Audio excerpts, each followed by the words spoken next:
Olá, o programa Ideias em Debate, Negócios, Mercado e Inovação está começando. O mercado energético mundial está cada vez mais de olho no hidrogênio verde. No cenário internacional, o Piauí está sendo apresentado como o estado que já é referência na produção de energia eólica e solar e com forte potencial natural para se tornar competitivo na produção de hidrogênio verde. Pesquisas indicam que a substância é considerada o combustível do futuro, pois, diferente de matrizes fósseis como o petróleo, ele é oriundo de uma fonte energética renovável, inesgotável e não poluente. Em uma iniciativa pioneira, o governo do Piauí deu início à criação do Vale do Hidrogênio Verde, um ambicioso projeto que visa impulsionar a produção e o uso do combustível do futuro no estado. Mas como funciona o processo de geração desse tipo de energia? Quais são os desafios e perspectivas para a produção do hidrogênio verde? Para debater esse tema e muito mais, no programa Ideias em Debate de hoje, convidamos o pesquisador em energias e professor de engenharia mecânica da UFP, Bruno Vasconcelos, e o professor Gilvan Moreira da Paz, coordenador da pós-graduação em engenharia de materiais do IFP. O programa Ideias em Debate está no ar.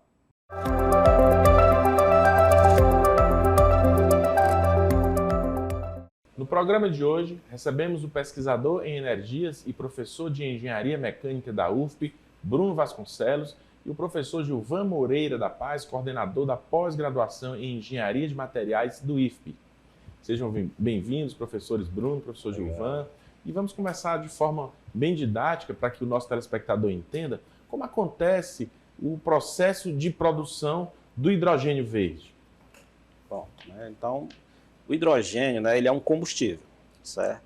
Então, atualmente, ele é obtido em maior quantidade via, a gente chama de reforma do petróleo, via reforma do metano. Essa é a forma que a gente tem usual de produzir. E o hidrogênio verde é uma outra forma que você tem de produzir esse hidrogênio, mas a fonte de energia que vem para a produção desse hidrogênio é todo de fonte não renovável. Então, esse hidrogênio, todo esse processo de hidrogênio verde, para que você possa dizer que ele é verde, é porque ele é produzido a partir de fontes renováveis de energia. Tá? Então, essa fonte normalmente é energia solar, ela pode ser também energia eólica, mas você pode também produzir hidrogênio de outra forma, você pode produzir a partir de biomassa, existe também o chamado hidrogênio geológico, certo? Então, há outras fontes de produção de hidrogênio, mas aqui tem despertado o interesse atualmente mundial essa forma de produzir ele via eletrólise, que a gente chama de hidrogênio verde. Professor, o hidrogênio verde, nesse sentido, ela é produzida através de um outro material que se decompõe e transforma em energia? Como é esse processo? Basicamente, como foi citado pelo professor Gilvan, o insumo, você tem a energia limpa chamada, que é uma matriz limpa, abundante no Brasil, por isso aí destaques mundiais, nós temos esse potencial, em especial o Piauí, sua grande potencial eólico e solar. O que é que acontece? Essas energias, elas são geradores de eletricidade, dentro das suas formas de conversão energética, e chega a eletricidade para o processo de eletrólise. O processo de eletrólise, a gente pode citar que é a quebra através da eletricidade da molécula da água. Uhum. Então, nos eletrolisadores, nessa tecnologia, você tem água, de forma que você obtenha essa água também de forma sustentável, há de se frisar isso, para ser em toda a cadeia ser considerado verde, e através dessa água você gera o carreador, o vetor chamado hidrogênio para a produção de outras formas energéticas. Então eu posso produzir o hidrogênio verde tanto através o hidrogênio, como energia, tanto através da quebra, sempre através da quebra da molécula, mas ela pode se dar através de utilização de outras energias renováveis, mas também de energias não renováveis. Isso. Mas para ser considerada verde tem que ser utilizada através de uma energia renovável. Isso, tem que todo o processo dele tem que vir de fontes de energias renováveis. Porque para você produzir hidrogênio, esse hidrogênio que a gente chama que vem da eletrólise da água, você vai precisar de duas coisas, de água e de energia. Então essa água essa água que você vai utilizar e essa energia, então todo esse processo, principalmente a parte energética, toda a parte energética tem que vir de fontes renováveis. As fontes não renováveis que a gente cita, normalmente são as fontes que vêm do petróleo. Então a gente diz, essas são as fontes não renováveis. E as fontes renováveis, a gente tem eólica, solar, biomassa, uma série de fontes. E o que o mundo pensa desse tipo de energia, né? É realmente uma tendência? Qual o potencial do hidrogênio verde nessa transição para uma economia de baixo carbono? Certamente isso é uma tendência, né, que está se consolidando, porque todo o mundo, a economia, as políticas mundiais, elas trabalham com a descarbonização, né? Com a questão dos aquecimentos globais, do que os gases do efeito estufa, que são através das rotas tradicionais de obtenção do hidrogênio, ele emite, né? Principalmente o dióxido de carbono.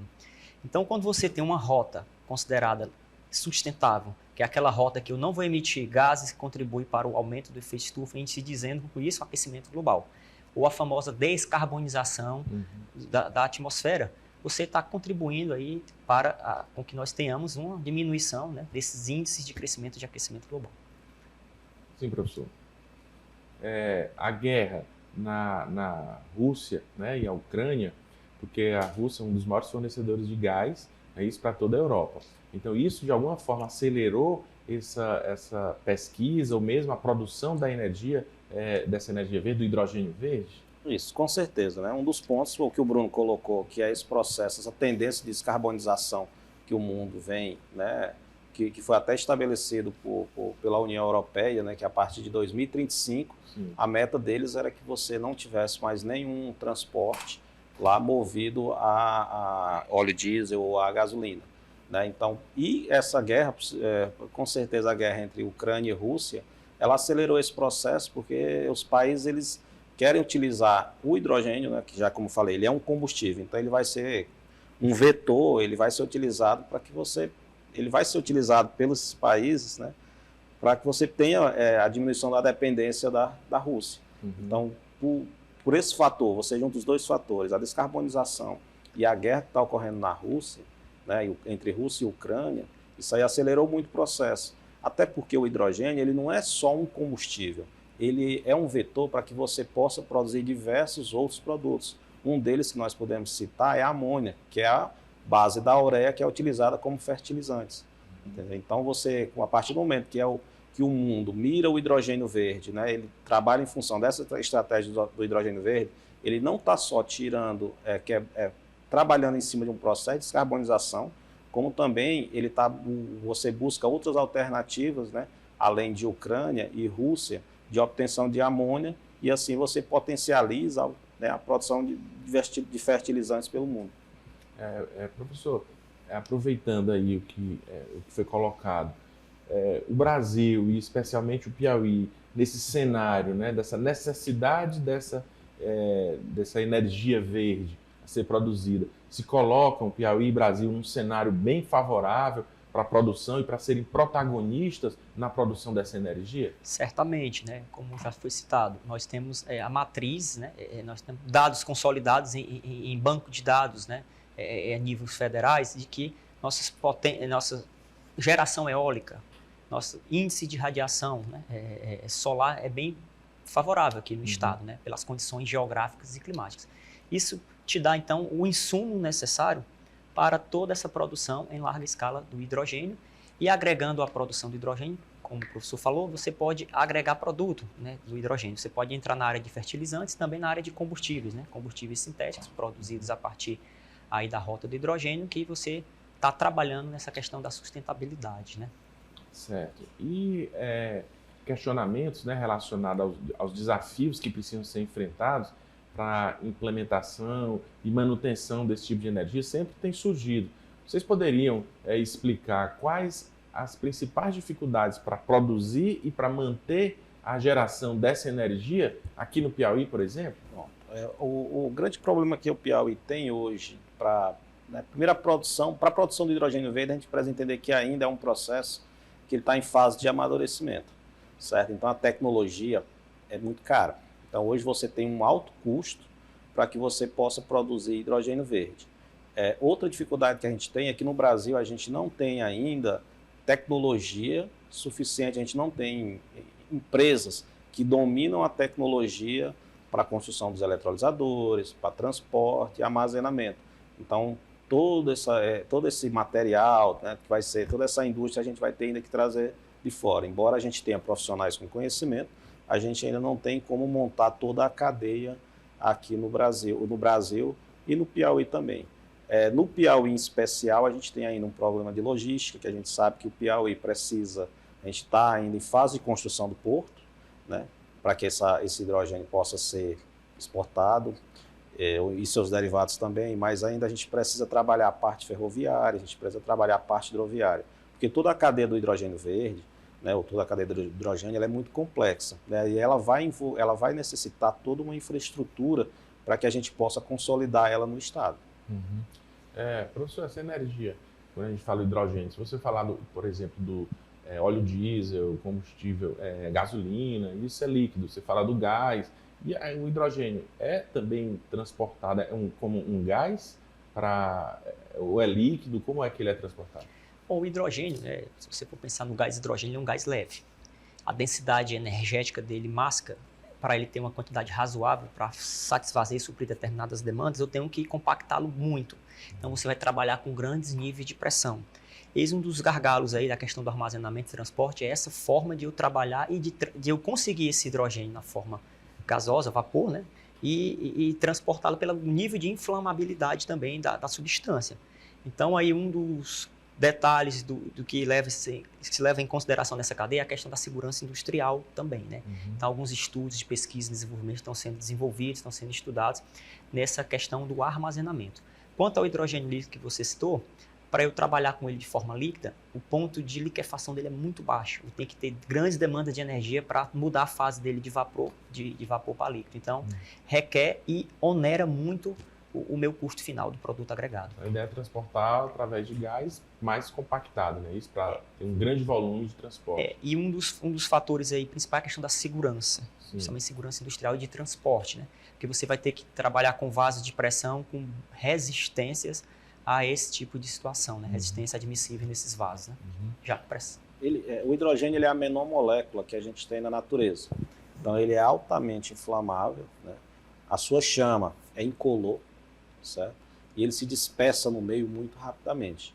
Então o ideal é que você faça todo esse transporte dele pressurizado, ele na forma líquida, como o professor Bruno colocou, certo? Então você vai precisar fazer esse transporte liquefeito, mas mesmo esse liquefeito, ele requer todo um planejamento de segurança, né? E o ideal é que você não transporte ele por longas distâncias.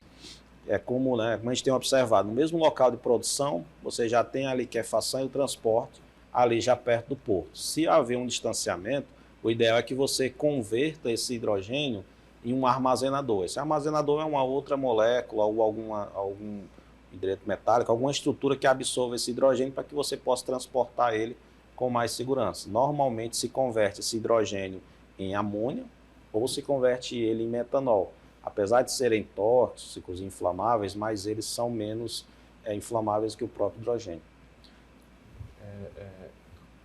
O custo de produção do hidrogênio verde, ele é elevado, já que existe toda uma cadeia produtiva aí, toda uma dificuldade pelo que está sendo colocado, inclusive de transporte. Ele, ainda assim, ele compensa? É um benefício para quem está produzindo esse tipo de energia? Eu digo que sim, né? Pelos benefícios, você coloca a questão do equilíbrio. É uma necessidade urgente, né? A questão da descarbonização, matrizes limpas, o que você citou da Rússia, a dependência energética das grandes potências, porque a energia estava associada à tecnologia, né? Então, eu ter uma suficiência energética me dá essa condição de eu ter que investir em tecnologia. Porém, como essa é uma tecnologia que requer muitos cuidados e tem uma cadeia muito ampla, uma multidisciplinaridade de fatores, ele ainda está em custo elevado. Mas a tendência é que diminua, né? Certamente, os estudos apontam para isso. E aí, professor Gilvan, compensa investir nesse tipo de energia, então? Compensa, sim. Porque, embora, né, como o professor colocou, embora hoje, no nível de maturidade que a gente tem, ainda o custo seja alto, mas há uma previsão para que em 2040, no máximo 2050, o custo de produção de quilo de hidrogênio, ele esteja ali entre 55 e 70 dólares, certo? Então, todo esse investimento que está sendo feito hoje, ele está visando, né, uma geração de energia, um potencial para daqui a 10, 15 anos. Tecnologia é cara, mas à medida que o tempo vai passando, essa tecnologia ela vai barateando, né? É o que está acontecendo com o hidrogênio verde. É o que aconteceu com a energia solar. A energia solar, há 20 anos atrás, você não tinha condições de botar em sua casa aquelas placas solares. Hoje, né, com o avanço da tecnologia, com a maturidade da tecnologia, se tornou barato. Então, hoje, a tecnologia que a gente tem para hidrogênio verde, ela vai, né, baratear nos próximos anos, justamente porque você vai ter, né, tá chegando a um nível de maturidade comercial, né, de toda essa tecnologia. É muito interessante isso. E o outro aspecto que aí o professor Bruno acho que também já colocou é a questão dos benefícios, né? Porque eu estou deixando de poluir o meio ambiente através de uma energia não poluente, uma energia renovável. Então isso traz o benefício para o próprio ser humano, né? Para todo o planeta, não é isso? Sim, exatamente, né? Como você falou, foi falado no início da reportagem, a energia renovável é inesgotável, né? Sim. Você pode usar essa matriz energética de forma com que você saiba utilizar, tendo as tecnologias adequadas de conversão energética, né? Daí esse investimento em tecnologia e desenvolvimento de estudos, para com que nós consigamos ter essa energia que nos é dada e ser convertida e aplicada de uma forma limpa, né? Uhum. Ela faz parte também de uma energia circular ou ela é dissipada a partir da medida que ela é usada também? Não, ela é circular, porque assim, a cadeia do hidrogênio verde, como a gente colocou, ela é muito complexa. E um dos grandes benefícios que a gente tem, né, que o Brasil vai sentir isso a longo prazo, e o Piauí em especial, é que a partir do momento onde você monta plantas de hidrogênio verde, há todo um conjunto de indústrias associadas a esse processo. Então não é só o hidrogênio, ali vai ser o que você vai gerar de emprego, o que você vai gerar de investimento em torno daquela planta ou daquela indústria. Isso é que é em termos, quando a gente pensa em termos sociais, em termos de investimento, é o grande ganho. O pesquisador em energias e professor de engenharia mecânica da UFP, professor Bruno Vasconcelos, e o professor Gilvan Moreira da Paz, coordenador da pós-graduação em engenharia de materiais do IFP. Professores, nós sabemos que a produção do hidrogênio verde, né, e aqui já foi colocado, exige uma grande quantidade de energia renovável. Como podemos garantir um fornecimento sustentável e economicamente viável dessa energia para a produção de hidrogênio? Pronto. Então, como a gente colocou, para que você produza hidrogênio, né, você vai precisar de água e energia, né? De onde é que vai vir essa energia, né? Então, eu acho que uma das grandes bênçãos que o Piauí tem e o Brasil é o fato da gente ter um alto índice de insolação. Né? Então, o Piauí, o fato de nós termos um alto potencial de energia solar, né, energia eólica, certo? E o nosso potencial hídrico, ele propicia, né?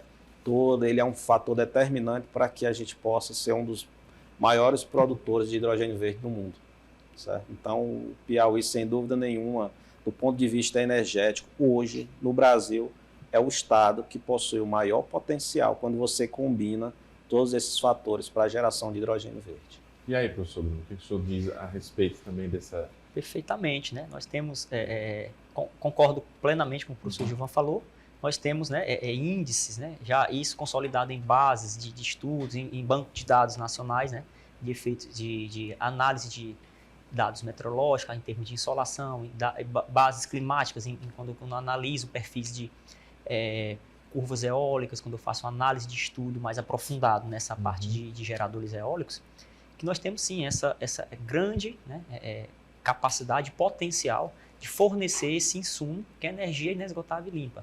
E até pela posição geográfica, nós temos aqui parques solares, né, que produzem grandes quantidades de energia, né, elétrica. O hidrogênio verde já está sendo produzido no Piauí ou ainda está nessa fase de estudos de implementação?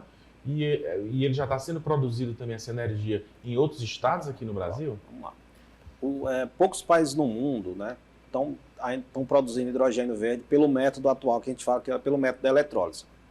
Como eu falei, ele já é produzido, né, a partir de um processo que vem do petróleo, reforma do metano, já é essa produção. Mas essa nova estratégia de produção a partir da eletrólise, no Brasil, né, você tem conhecimento apenas de uma produção em escala experimental no Ceará. Então não há ainda nenhum estado da nação que está produzindo para nível de comercialização, certo? Justamente porque ainda a gente está naquela fase da absorção da tecnologia para a implementação. Até porque para que você possa montar essa planta, né, como o mundo todo está demandando, né, dessas plantas de hidrogênio, então entre você solicitar a planta, fazer toda a construção do projeto até a implementação, Isso tem levado 2 a 3 anos, até que você conclua todo esse estudo. Quais seriam os principais mercados consumidores de hidrogênio verde?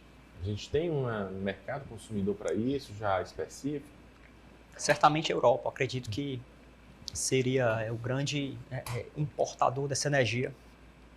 E também depende da tecnologia local, né? Se você tem uma industrialização mais acentuada, para você captar essa energia, ela com certeza ela demanda essa quantidade de energia. E a Europa, podemos citar, né, a questão dos hubs, né, que são essas cooperações entre a Europa e alguns estados brasileiros, né, que já estão fazendo esse acordo, né, para o Brasil exportar essa energia para lá. Essa energia para lá. Eu acrescentaria, é importante uma coisa. Quando a gente olha para o hidrogênio, pensando em comercializar ele não como commodity, mas como valor agregado, aí a gente tem que olhar de uma forma especial interessante, porque você converte ele em amônia. Essa amônia pode ser convertida em ureia.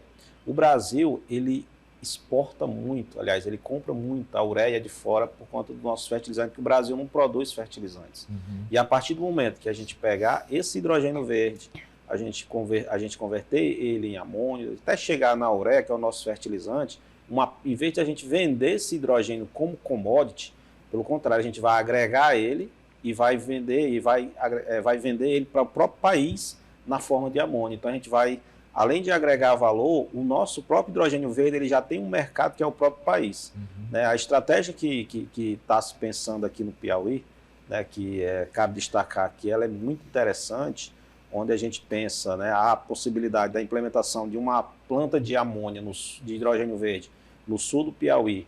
E essa planta, ela tende, além de produzir hidrogênio verde, ela vai produzir amônia, depois fertilizante, para que você possa fazer esse fertilizante, ele possa abastecer todo o mercado ali do Mato Piba, né, que você tem abaixo ali do Piauí, todo um mercado de fertilizante, em vez de você vender, então, vender ele para a Europa, o Piauí e o Brasil, em vez de ser um importador de fertilizantes, o Brasil vai passar a exportar fertilizantes, entendeu? Então você agrega, né, valor. Então o próprio Brasil hoje, ele é um mercado, certo, que pode absorver esse hidrogênio.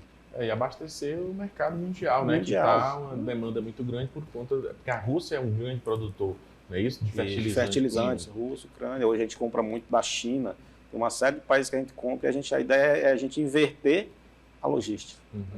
E quando você agrega valor no produto, ele vai, ao invés de ir como uma commodity, né, mais barata, você vai em valor agregado através do fertilizante. Uma outra agregação desse valor, você poderia citar a questão do aço verde, né? Você utiliza aí a rota de obtenção do aço nas aciarias, pelo processo de aciaria nas siderúrgicas, para utilização nas indústrias metalúrgicas, também da obtenção desse hidrogênio, né? Pelo hidrogênio, aliás, na rota de obtenção do aço, que é chamado aço verde.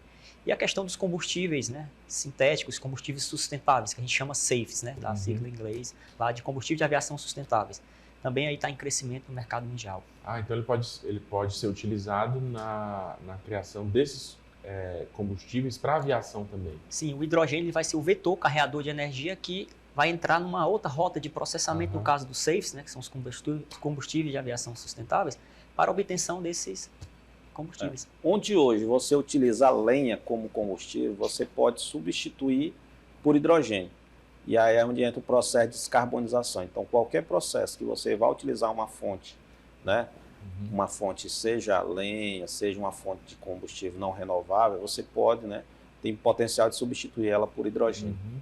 Bom, isso não tem dúvida de que vai trazer, né, pode trazer, né, um grande benefício para o país, para o Brasil, para o Piauí, porque vai colocar o nosso país na ponta, né, nessa questão de produção não só de uma energia sustentável, como também através de produção de produtos que são demandados muito fortemente pelo mercado externo e também pelo nosso próprio mercado. E sem contar também na parte da mobilidade urbana, né? Você vai passar a ter veículos automotores, né, movidos a hidrogênio. Você vai ter células de combustíveis que você vai produzir eletricidade, né, a partir do hidrogênio nesses veículos, como a propulsão aí deles. E dando continuidade à nossa entrevista com o pesquisador em energias e professor de engenharia mecânica da UFP, professor Bruno Vasconcelos, e o professor Gilvan Moreira da Paz, coordenador da pós-graduação em engenharia de materiais do IFP.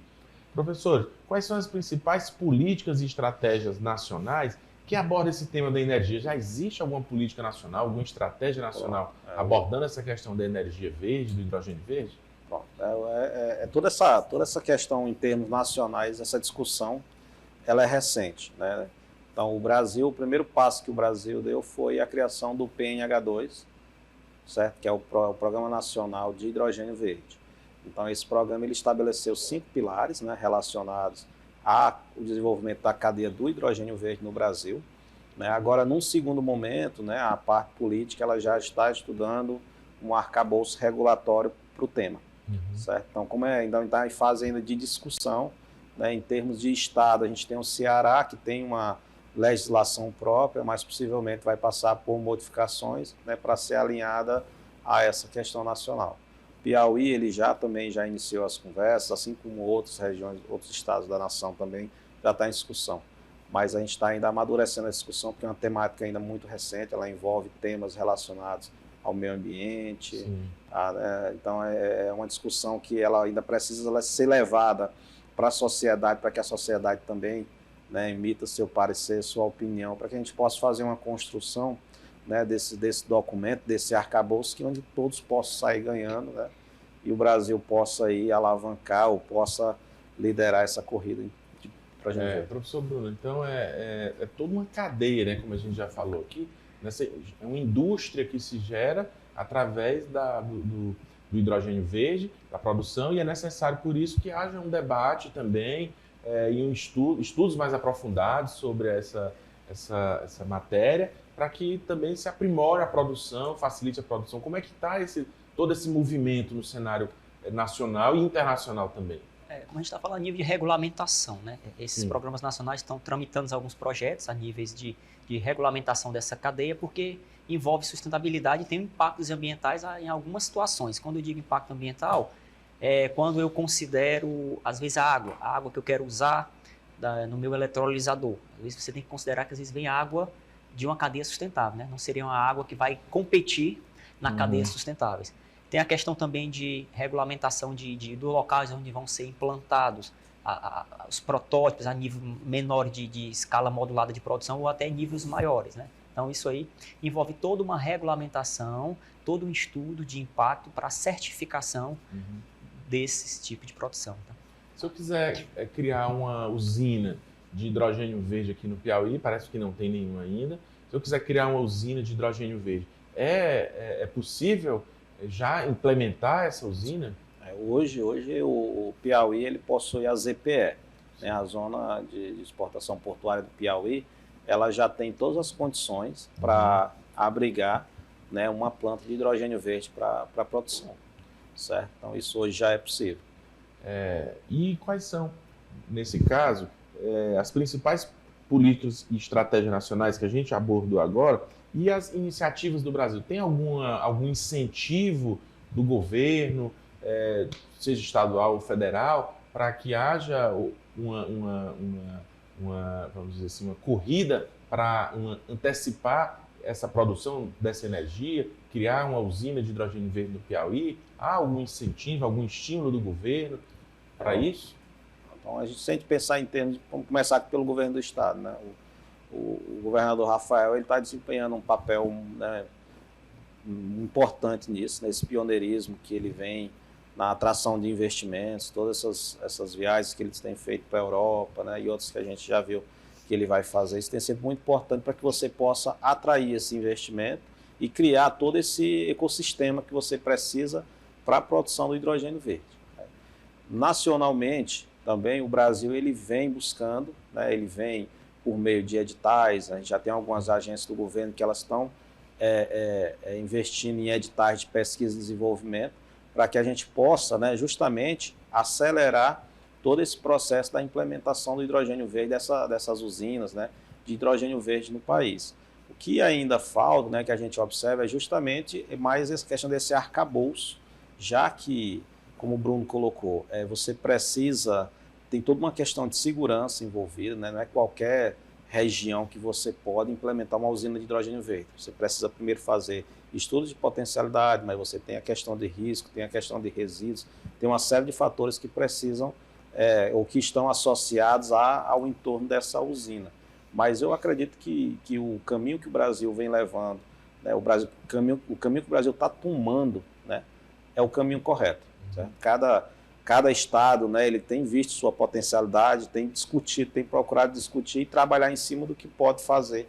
O Piauí, eu acho que ele vem, né, certamente ele vem se destacando por conta disso, porque a forma como está sendo feita essa construção no Piauí, ela é muito interessante, porque não é uma forma centralizada, ela é descentralizada, não é um único hub, como você tem visto em alguns estados. A gente tem a proposta de diferentes hubs em diferentes locais para que você possa fazer a interconexão entre esses hubs.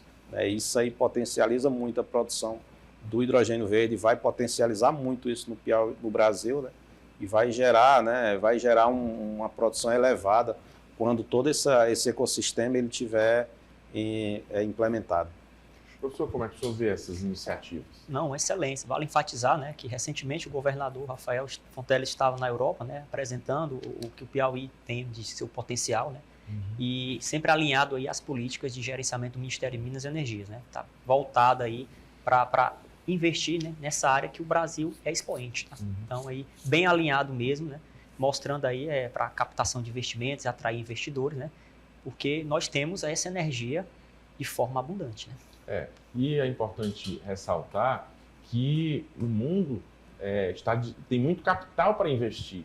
Então, existe muito capital externo para investir, e especialmente nesse tipo de energia, né? Porque é o que a demanda é muito grande por esse tipo de energia, e se sabe que vai gerar um boom, né? A gente estava conversando aqui no intervalo, e o professor estava falando que o Piauí, né, tem a possibilidade de se tornar o maior produtor e ser o grande expoente dessa produção de energia. Em função das nossas potencialidades que a gente tem, energia solar, energia eólica, nosso potencial hídrico, né? Quando você junta todos esses fatores, o Piauí ele tem um potencial para ter o valor agregado de hidrogênio verde por quilo no mundo, né, mais barato, né, onde você vai ser o hidrogênio verde mais barato do mundo, a produção vai ser a mais barata do mundo, né, isso daqui a 10, 15 anos, quando toda a estrutura estiver implementada. E o Brasil, né, para ser o país, né,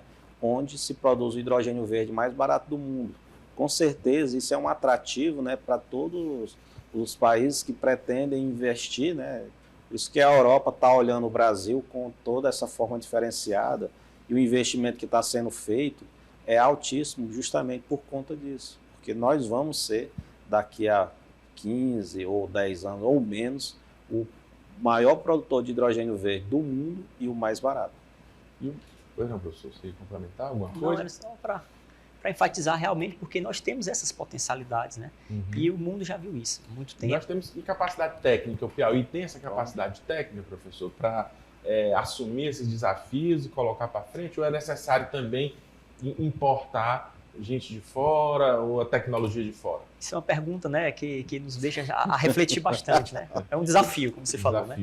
A capacidade técnica vai muito do gerenciamento, do parque tecnológico, quando eu falo parque tecnológico, quando eu me refiro à capacitação, né, a níveis multidisciplinar, desde a base lá da química, das engenharias, do estudo de capacitação do formando, né, para ficar preparado para o mercado de trabalho, né?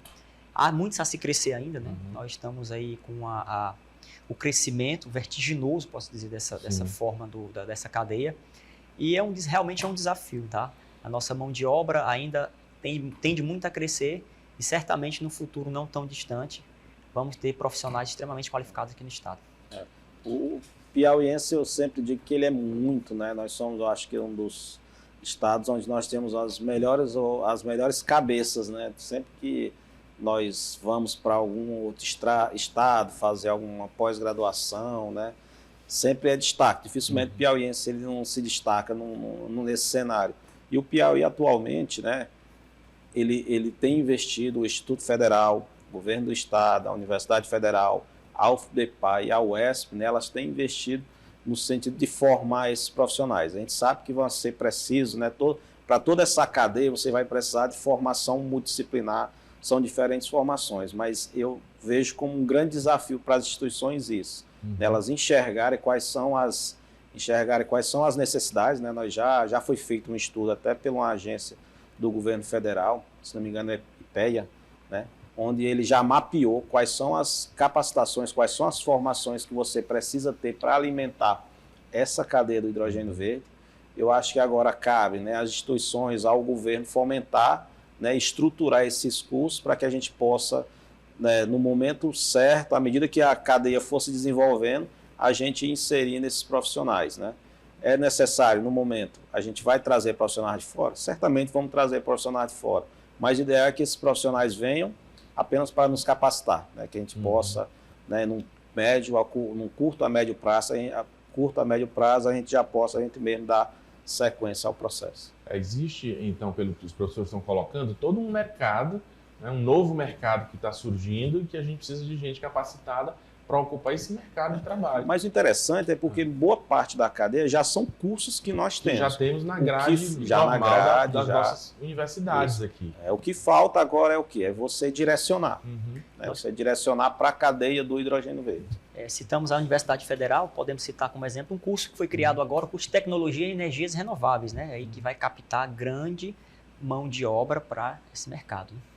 Isso. Bom, para concluir, considerando a colaboração internacional, como é que os países podem trabalhar juntos para impulsionar a adoção global do hidrogênio verde? Vocês podem citar existe já algum exemplo de projetos internacionais bem-sucedidos nessa área? Porque nós sabemos que estamos na onda da ESG, né, da onda da proteção ao meio ambiente, da sustentabilidade. Existem projetos internacionais de sustentabilidade nessa área? Você tem conhecimento? De produção de hidrogênio. Assim, hoje como é que está funcionando essa cooperação internacional, né? Sim. Então você tem, por exemplo, vou dar um exemplo do que está acontecendo com o Brasil, com Piauí e Portugal, né? O Piauí, para a criação do Vale do Hidrogênio Verde, o Piauí ele fez uma cooperação, está em cooperação, né, com as universidades de Lisboa, Nova Lisboa e Alqueires, Portugal.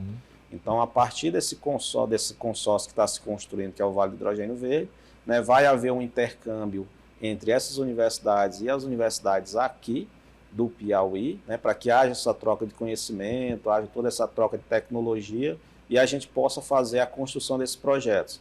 Mas projetos semelhantes certamente já houve no Ceará, já houve na Bahia, já houve no Rio Grande do Norte, certo? Envolvendo toda essa cadeia de pesquisadores e profissionais, né, de diferentes países. Porque quando você começa a olhar com mais detalhes, você vê que as equipes que estão trabalhando são equipes de diferentes países. Tem Estados Unidos, Japão, China, Alemanha, França, Suécia. Então, é incrível quando você se depara com isso, porque não tem nenhum país hoje detentor da tecnologia. É um projeto onde envolve várias nações. O Brasil se tornando protagonista, né, nesse tipo de produção de energia, né, professor Bruno? Com certeza, né? E essa questão do acordo, né, multilateral entre os países, isso é importante, que você vai trocando as tecnologias, vai trocando as experiências, assim dizendo, né, entre pesquisadores, que podem agregar dentro das suas linhas de pesquisa a situação realística de alguns locais, né, sempre para confluir, né, nessa cadeia, né, de crédito de carbono, como a gente fala, né? Você poluir menos o meio ambiente. Bom, muito bem, o nosso programa está chegando ao seu fim e antes de passar aqui a palavra para os nossos entrevistados fazerem suas considerações finais, você confere uma agenda com os principais eventos do segmento empresarial no Piauí. No dia 8 de setembro acontece o Talk Show Arte, Conceito e Empreendedorismo. A conversa vai reunir mentes criativas e visionárias para discutir a interseção de arte, conceito e empreendedorismo. Através desse diálogo, as pessoas vão descobrir como transformar paixão artística em empreendimento bem-sucedido. E para os estudantes de Direito e jovens advogados, acontece no dia 19 de setembro o workshop de mediação e arbitragem. O evento vai acontecer na Escola Superior de Advocacia da OAB Piauí. É gratuito e garante certificado. Agora que você já conferiu a nossa agenda, eu passo a palavra aqui aos nossos entrevistados para fazerem suas considerações finais. Eu já queria, professor Gilvan, professor Bruno, agradecer demais aqui pela pela entrevista, pelos esclarecimentos, que eu acho que foram muito importantes, mas a gente vê que é algo ainda também embrionário, esse debate precisa ser realizado, e agradeço demais aqui pela presença dos professores em nosso programa, e passo a palavra aí para as considerações finais. Então, agradecer ao convite, né? É sempre bom a gente ter a oportunidade de colocar esses temas, né, que estão aí, tá tão atual, tá direto na mídia, né, e importante que a sociedade piauiense entenda, né, é um projeto embrionário, a gente está ainda em fase de desenvolvimento, mas que acreditem no projeto, que o Piauí vai se tornar, né, um dos principais mercados, né, exportador de hidrogênio verde do mundo. Obrigado. Professor Bruno. Eu agradeço também a participação, né, aqui a nossa conversa acerca do tema, né, que é uma tecnologia incipiente, né, você vê que os estudos, os desenvolvimentos ainda estão em fase de construção, né? Uhum. E só deixar claro que o Piauí, né, num futuro bem breve, vai ser um grande expoente no Brasil, né? O Nordeste em si, em especial o Piauí, né, já está sendo isso evidenciado pela busca de investimentos, como eu falei, do nosso governador, já está trazendo, né, procurando trazer investimento para o Piauí de tecnologia e de investidor, principalmente europeu, o mercado também que está crescendo e que está demandando essa energia do Piauí, e não tenho dúvida que o Piauí vai ser destaque mundial em pouco tempo.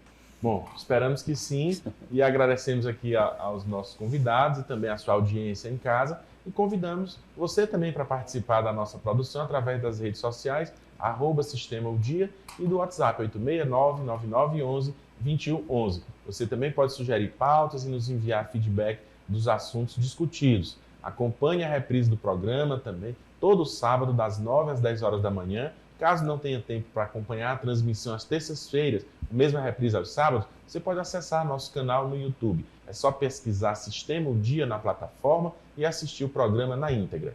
Um abraço e até o nosso próximo encontro.